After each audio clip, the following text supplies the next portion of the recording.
સ્વાધ્યાય 2.2 સુરેખ સહસંબંધ એના 14 નંબરનો દાખલો આપણે કરતા હતા. એમાં પહેલો દાખલો આપણે જોઈ લો. આજે આપણે બીજો દાખલો જોવાના છે અને ખૂબ જ અગત્યનું છે. બધી વસ્તુ આપેલી છે. જો આ રીતનો આપેલો હોય x. નમસ્કાર વિદ્યાર્થીઓ, આવી ગઈ છે આપણી એપ્લિકેશન SS એજ્યુકેશન. આ એપ્લિકેશન ઇન્સ્ટોલ કરો. હવે થશે એકાઉન્ટ અને સ્ટેટનો દર દૂર.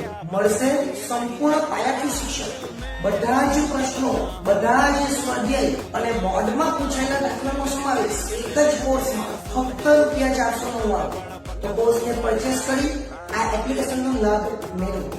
વધુ માહિતી માટે SS એજ્યુકેશન એપ્લિકેશનને વિઝિટ કરી શકો છો. અને y પછી તમે અહીંયા કરે સિગ્મા x અને પછી તમે અહીંયા કરે સિગ્મા y એટલેનો સરવાળો. પછી તમે x બાર શોધે અને y બાર શોધે. x બાર ધારો કે આ રીતના આવ્યો પોઈન્ટમાં અને y બાર પણ આવ્યો આ પોઈન્ટમાં. એટલે આપણે શું કરીએ, પછી ગુણાકાર કરીએ. એટલે x ને y નો જે પોઈન્ટમાં આવે તો આપણે આ બંનેનો ગુણાકાર કરીએ અને કહેવાય સિગ્મા xy. આ સિગ્મા xy તમને આપી દેલો છે કેટલો? 154. એટલે આ આપણને આપી દેલો છે. પછી આપણે કરીએ x નો વર્ગ. x નો વર્ગ કરીએ અને અહીંયા કહેવાય એને સિગ્મા x નો વર્ગ, જે આપણને આપી દેલો છે કેટલો? 52. એટલે કોષ્ટક બનાવવાનું જ નથી. પછી આપણે કહીએ y નો વર્ગ, એટલે સિગ્મા y નો વર્ગ પણ આપણને આપેલો છે કેટલો? 471. અને આ બે પણ આપણને આપેલા છે સિગ્મા x 16 અને સિગ્મા y 51. બધું આપેલું જ છે અને n બરાબર 6 આપેલા છે.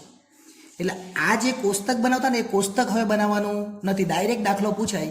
એ દાખલો કેવી રીતના થાય? તો આપણે સૂત્ર લખતા હતા r બરાબર, સૂત્ર આપણું જે પેલું છે એને એ જ રહેશે, n સિગ્મા xy અને પછી પહેલા કાઉન્સમાં સિગ્મા x અને બીજા કાઉન્સમાં સિગ્મા y. હવે પહેલું જે વર્ગમૂળ છે એ x વાળું આવે અને બીજું વર્ગમૂળ y વાળું, એટલે n સિગ્મા x નો વર્ગ અને સિગ્મા x આખાનો વર્ગ ઇન્ટુ બીજા વર્ગમૂળમાં n સિગ્મા y નો વર્ગ અને સિગ્મા y આખાનો વર્ગ. આ રીતે આપણે કરતા હતા. n 6 છે એ લખી દે. સિગ્મા xy આપણે જોયા, જો અહીંયા લખેલા જ છે મેં અહીંયા. સિગ્મા xy કેટલા? 154. સિગ્મા x કેટલા? 16. સિગ્મા y કેટલા? તો અહીંયા 51. એ બધું આપેલું જ છે. એ જ રીતના છેદમાં n 6 છે, x સ્ક્વેર અહીંયા આપેલો જ છે 52.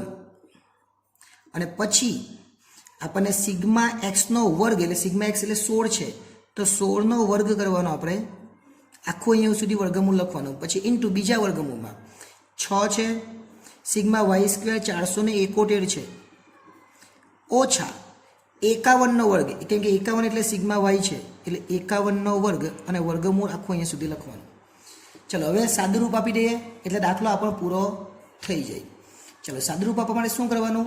તો પહેલાં આપણને આપેલું 154 ગુણ્યા 6 કરી દેવાના. 154 ગુણ્યા 6 કરીએ એટલે 924 આવે. અને 16 ગુણ્યા 51 કરીએ એટલે 816 આવે. હવે વર્ગમૂળમાં પાછું લખી દેવાનું. 52 ગુણ્યા 6 એટલે 312 અને 16 નો વર્ગ એટલે 256. આ પહેલું વર્ગમૂળ પૂરું. એ જ રીતના બીજું વર્ગમૂળ 471 ગુણ્યા 6 એટલે 2826 આવે. અને 51 નો વર્ગ એટલે 2601. ત્યાર પછી 924 માંથી 816 ને બાદ કરવાના એટલે 108 વધે.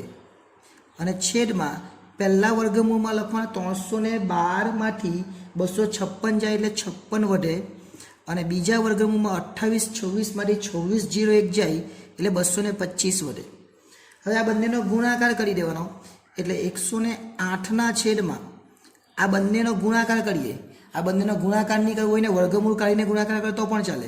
આ બંનેનો ગુણાકાર કરીએ એટલે વર્ગમૂળમાં થાય 12600.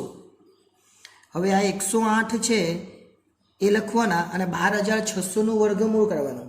12600 નું વર્ગમૂળ કરે એટલે 112.25 આવે. 2 પોઈન્ટ લેવાના. હવે ભાગાકાર કરી દે એટલે આપણને r નો જવાબ મળી જાય.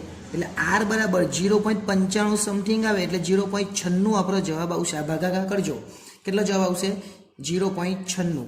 આને લખી દેવાનું આન્સર. જો અર્થઘટન પૂછેલું હોય તો શું કહેવાય? આંશિક અથવા અંશતઃ ધન સહ સંબંધ એવું કહેવાય. પણ જો અહીંયા માઇનસ આવે તો ઋણ, જો 1 આવે તો સંપૂર્ણ ધન સહ સંબંધ. જો -1 આવે તો સંપૂર્ણ ઋણ સહસંબંધ એવું કહેવાય.